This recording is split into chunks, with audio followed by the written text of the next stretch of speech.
श्री गणेश चतुर्थी के दिन चंद्रमा से बचें।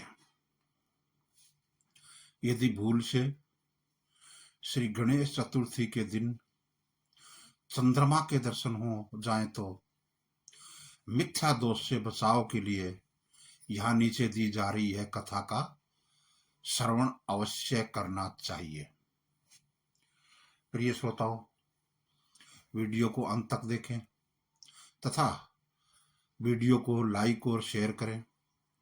यदि आपने हमारे चैनल गणपति जी स्टोरीज को अभी तक सब्सक्राइब नहीं किया है तो अभी कर लें। चंद्रमा देखने के दोष निवारण से संबंधित स्वयंतक मणि की प्रामाणिक कथा के अनुसार एक बार नंद किशोर ने सनत कुमारों से कहा कि चौथ की चंद्रमा के दर्शन करने से भगवान श्री कृष्ण पर जो लांछन लगा था वह सिद्धि विनायक व्रत करने से ही दूर हुआ था। ऐसा सुनकर सनत कुमारों को आश्चर्य हुआ। उन्होंने पूर्ण ब्रह्मा की श्री कृष्ण की कलंक लगने की कथा पूछी तो नंद किशोर ने बताया, एक बार जरासंध के भय से श्री कृष्ण समुद्र के मध्य नगरी में बसाकर रहने लगे। इसी नगरी का नाम आजकल द्वारिका है। द्वारिकापुरी में निवास करने वाले सजात यादवों ने सूर्य नारायण की आराधना की। तब भगवान सूर्य ने उसे नित्य 8 बार सोना देने वाली स्वयंतक नामक मणि अपने गले से उतार कर दे दी। मणि पाकर सत्राजीत यादव जब समाज में गया तो श्री कृष्ण ने उसे मणि को प्राप्त करने की इच्छा व्यक्त की। सत्राजीत ने वह मणि श्री कृष्ण को न देकर अपने भाई प्रसेनजीत को दे दी। एक दिन प्रसेनजीत घोड़े पर चढ़कर शिकार के लिए गया। वहां एक शेर ने उसे मार डाला और मणि ले ली। रीछों का राजा जामवंत उस सिंह को मारकर मणि लेकर गुफा में चला गया। जब प्रसन्नजीत कई दिनों तक शिकार से नहीं लौटा तो सत्राजीत को बड़ा दुख हुआ। उसने सोचा श्री कृष्ण ने ही मणि प्राप्त करने के लिए उसका वध कर दिया होगा। अतः बिना किसी प्रकार की जानकारी जुटाए उसने प्रचार कर दिया कि श्री कृष्ण ने प्रसेनजीत को मारकर स्वयंतक मणि छीन ली है। इस लोक निंदा के निवारण के लिए श्री कृष्ण बहुत से लोगों के साथ प्रसेनजीत को ढूंढने वन में गए।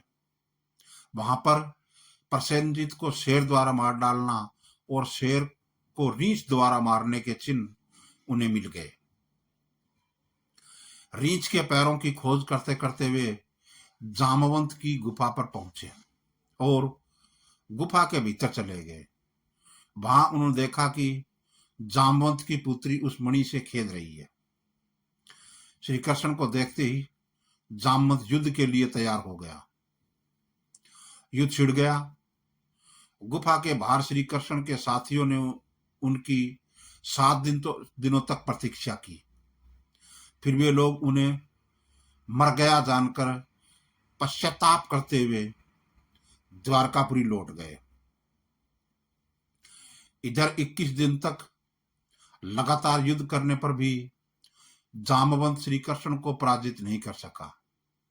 तब उसने सोचा, कहीं यह वह अवतार तो नहीं है जिसके लिए मुझे रामचंद्र जी का वरदान मिला था। यह पुष्टि होने पर उसने अपनी कन्या का विवाह श्री कृष्ण के साथ कर दिया और मणि दहेज में दे दी। श्री कृष्ण जब मणि लेकर वापस आए तो सत्राजीत अपने किए पर बहुत लज्जित हुआ। इस लज्जा से मुक्ति होने के लिए उसने भी अपनी पुत्री का विवाह श्री कृष्ण से कर दिया।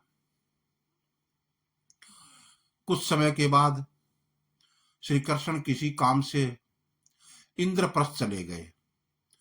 तब अक्रूर तथा ऋतु वर्मा की राय से सतधनवा यादव ने सत्राजीत को मारकर मणि अपने कब्जे में ले ली। सत्राजीत की मौत का समाचार जब श्री कृष्ण को मिला तो वे तत्काल द्वारिका पहुंचे। वे शतधन्वा को मारकर मणि छीनने को तैयार हो गए। इस कार्य में सहायता के लिए बलराम भी तैयार थे। यह जानकर शतधन्वा ने मणि अक्रूर को दे दी और स्वयं भाग निकला। श्री कृष्ण ने उसका पीछा करके उसे मार तो डाला, पर मणि उन्हें नहीं मिल पाई। बलराम जी भी वहां पहुंचे। श्री कृष्ण ने उन्हें बताया कि मणि इसके पास नहीं है। बलराम जी को विश्वास नहीं हुआ। वे अप्रसन्न होकर विद्रभ चले गए। श्री कृष्ण ने द्वारिका लौटने पर लोगों ने उनका भारी अपमान किया। तत्काल यह समाचार फैल गया कि स्वमंतक मणि के लोभ में श्री कृष्ण ने अपने भाई को भी त्याग दिया। श्री कृष्ण इस अकारण प्राप्त अपमान के शोक में डूबे थे कि सहसा वहां नारद जी आ गए। उन्होंने श्री कृष्ण जी को बताया, आपने भाद्रपद शुक्ल चतुर्थी के चंद्रमा का दर्शन किया था, इसी कारण आपको इस तरह लांछित होना पड़ रहा है।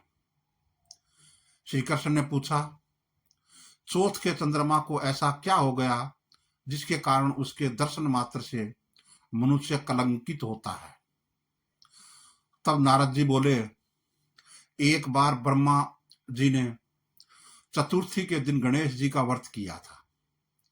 गणेश जी ने प्रकट होकर वर मांगने को कहा, तो उन्होंने मांगा कि मुझे सृष्टि की रचना करने का मोह न हो। गणेश जी जो ही तथास्तु कहकर चलने लगे, उनके विचित्र व्यक्तित्व को देखकर चंद्रमा ने उपवास किया। इस पर गणेश जी ने रुष्ट होकर चंद्रमा को शाप दिया कि आज से कोई तुम्हारा मुख नहीं देखना चाहेगा। शाप देकर गणेश जी अपने लोक चले गए और चंद्रमा मानसरोवर की कुमुदिनियों में जा छिपा। चंद्रमा के बिना प्राणियों को बड़ा कष्ट हुआ। उनके कष्ट को देखकर ब्रह्मा जी की आज्ञा से सारे देवताओं के व्रत से प्रसन्न होकर गणेश जी ने वरदान दिया कि अब चंद्रमा शाप से मुक्त हो जाएगा। पर भाद्रपद शुक्ल चतुर्थी को जो भी चंद्रमा के दर्शन करेगा, उसे चोरी आदि का झूठा लांछन जरूर लगेगा, किंतु जो मनुष्य प्रत्येक द्वितीया को दर्शन करता रहेगा, वह इस लांछन से बच जाएगा। इस चतुर्थी को सिद्धि विनायक व्रत करने से सारे दोष छूट जाएंगे। यह सुनकर देवता अपने अपने स्थान को चले गए। इस प्रकार भाद्रपद शुक्ल चतुर्थी को चंद्रमा का दर्शन करने से आपको यह कलंक लगा है। तब श्री कृष्ण ने कलंक से मुक्त होने के लिए यह व्रत किया था। कुरुक्षेत्र के युद्ध में युधिष्ठिर ने भगवान श्री कृष्ण से पूछा, भगवान, मनुष्य की मनोकामना सिद्धि का कौन सा उपाय है? किस प्रकार मनुष्य धन, पुत्र, सौभाग्य तथा विजय प्राप्त कर सकता है? यह सुनकर श्री कृष्ण ने उत्तर दिया, यदि तुम पार्वती पुत्र श्री गणेश जी का विधि पूर्वक पूजन करो तो निश्चय ही तुम्हें सब कुछ प्राप्त हो जाएगा। तभी श्री कृष्ण की आज्ञा से ही युधिष्ठिर जी ने गणेश चतुर्थी का व्रत करके महाभारत का युद्ध जीता था। गणपति बप्पा मोरिया। जय श्री गणेश,